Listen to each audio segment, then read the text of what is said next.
7 TSA Secrets They Hope You Never Find Out, 2025 Update. Travelers think airport security is fully transparent, but the truth includes policies, procedures, and incentives that rarely make headlines. Below are 7 TSA secrets, things officers and agency memos don't advertise, but influence what happens at checkpoints every day. These aren't conspiracies.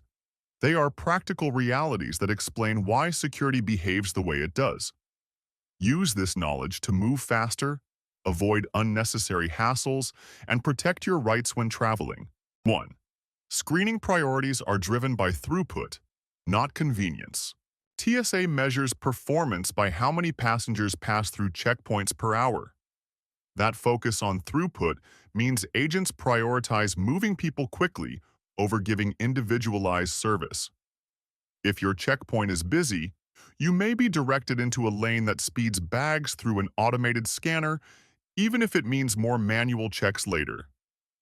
This explains why sometimes simple questions turn into lengthy searches. The system routes you into a flow optimized for volume. If you need extra time or assistance, note it at the counter or ask to be routed to a less busy lane before entering the line. Once you join a throughput-optimized lane, agents will follow the system rather than reroute individuals. Volume-based performance also explains short interactions where officers appear brief or blunt. They're managing a queue, not judging you personally. 2. Pre-check is less about privacy and more about risk profiling. TSA pre-check and similar trusted traveler programs aren't just convenience tools, they are risk management systems. Members are profiled and periodically reassessed. Approval gives quicker lanes, but it also places you in a data-driven cohort that influences screening choices. For example, pre-check passengers are less likely to be pulled for random baggage swabs, but if an anomaly appears, like an unusual item or a flagged name, officers will escalate the check and may temporarily remove privileges. Enrollment is reversible. Behavior, travel patterns, or new intelligence can trigger reevaluation. That means pre-check is not a permanent shield. It reduces baseline scrutiny but does not eliminate the possibility of secondary screening when data or machine outputs indicate a potential issue. 3. Checkpoint. Behavior is monitored and recorded. Cameras and sensors at checkpoints do more than detect prohibited items. They record behaviors. Staff watch for micro-behaviors that indicate stress or concealment. While profiling is controversial and strictly regulated, footage and behavioral logs are used both for security and for quality control. If an interaction escalates, there will usually be a record. That means if you believe you were treated unfairly, you can request incident reviews and file complaints. But you should act quickly. Preserve boarding passes, note times, and collect any witness names if possible. Agencies retain footage for a limited period, so prompt action increases the chance of a meaningful review. Recordings are also used internally to train staff and adjust checkpoint procedures when patterns of misidentification or unnecessary escalation appear. 4. Randomness is often predictable. TSA calls certain enhanced inspections random, but randomness is applied strategically.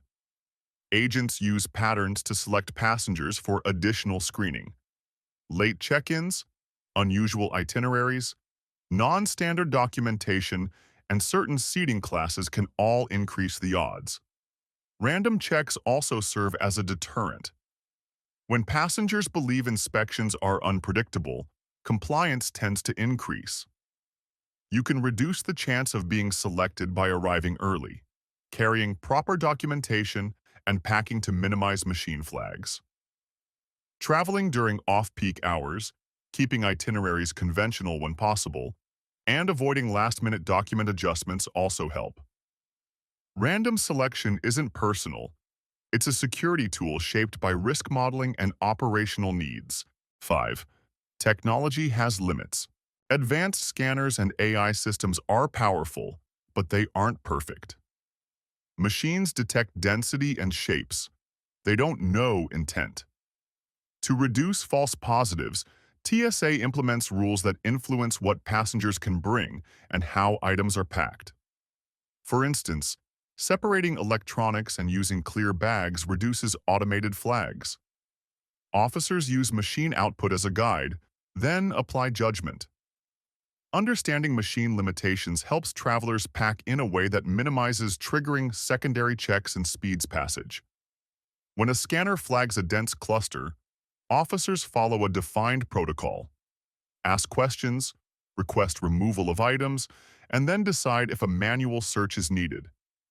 Knowing this sequence helps you respond calmly and cooperate efficiently, shortening the delay. 6. Officers have discretion. TSA officers are granted significant discretion at checkpoints. That discretion can be a help or a hindrance.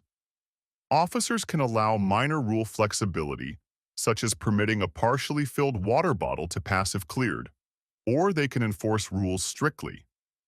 The difference often comes down to tone, clarity of explanation, and timing. If you calmly explain a medical need or a special circumstance, officers are likelier to accommodate you. Conversely, arguing or being confrontational reduces the chance of leniency. Discretion also means staff can prioritize children, elderly travelers, and those with special needs. Explaining your situation before stepping into the lane is usually more effective than interrupting an active screening. Respectful, concise communication yields better results than heated debate. 7. Complaints and oversight matter. Many travelers assume complaints disappear into a bureaucracy, but oversight mechanisms actually review incidents. The Department of Homeland Security, TSA's Traveler Redress Inquiry Program, and airport ombudsmen handle grievances. However, successful redress depends on facts, dates, times, checkpoint names, officer identifiers, and clear descriptions. If you were mistreated, collect as much detail as possible and submit a formal complaint quickly. Vague assertions rarely lead to corrective action, but well-documented reports do prompt reviews, training updates, or policy clarifications. Be prepared to provide boarding passes, receipts, and any photos or videos you lawfully took. Persistence matters. Some cases require follow-up, but documented evidence significantly increases the chance of remediation. Common misconceptions. People often assume security officers are trying to make travel unpleasant. The reality is different. Rules aim to reduce risk while keeping thousands of people moving. Another misconception is that random means arbitrary. But as noted, randomness serves a defined security function. A third myth is that complaints are useless. When documented properly, oversight bodies can and do correct problematic behavior and improve training. Misunderstandings also arise around technology. Cameras are not used to target individuals without cause. They support detection and accountability, and their use is governed by policy and review. Final practical checklist. Before your next trip, run through this quick checklist. Pack electronics on top, keep liquids in one clear quart bag, store spare batteries visibly, update your ID, enroll in trusted traveler programs if eligible, and photograph any medical documents. If you are selected for additional screening, remain calm, show documentation, and request a supervisor only if treatment crosses into disrespect or violation of published procedures.